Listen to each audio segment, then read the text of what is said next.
reporters are banding together, hoping to pry more information out of the White House. President Obama, as you know, swept into office promising to be the most transparent president in history.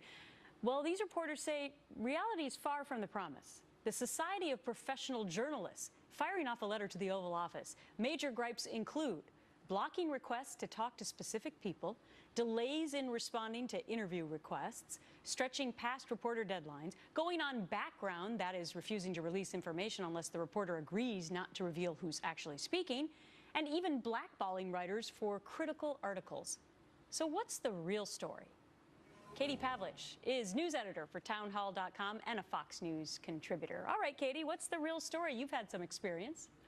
I have had some experience. So the real story here is that the president claimed he wanted to be the most transparent administration in history, and he's become the most control freak administration in history because of the information they're giving out. With my own experience, when I was covering heavily the Operation Fast and Furious scandal, working with the Department of Justice, which is really works hand in hand with the White House when it comes to distributing information, it was very difficult to get information from them. They would either say it wasn't available, the information that they did give to me was highly redacted. They worked with outside, very far left groups to smear reporters, including myself, and whistleblowers who were covering that story, and the whole host of other things. So now you have the Society of Professional Journalists banding together and saying, look, we want this to stop. I think it's a little bit too late.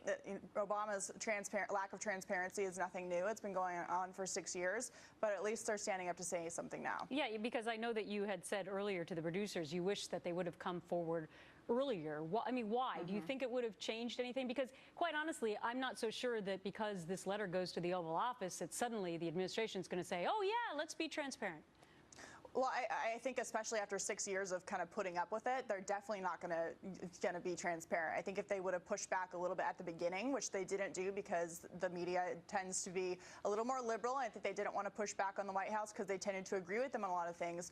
But once they started seeing this non-transparency, lack of transparency, they started to kind of get upset about it, and finally they're saying something. But one key point here, too, that wasn't brought up in kind of the tactics that are used is that this isn't just about transparency. This is about the Obama administration having an all-out war on the press. This is an administration that has investigated reporters from the AP to Fox News. They've looked at their phone calls. They've looked at their emails. Yep.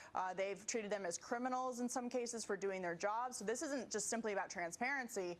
This is an administration that's willing to target reporters for what they're doing. Yeah, because some of the gripes were actually blackballing writers for actually writing critical articles. I mean, many people would argue that maybe there haven't been enough critical articles in the last 6 years. But be that as it may, I know you experienced it. You're also a new author. I just want to mention Assault and Flattery is your new book, so people can go and check that out. Katie, great to see you. Absolutely. Thanks so much. Good to see you, Gretchen. Thank you. Well, the White House throwing a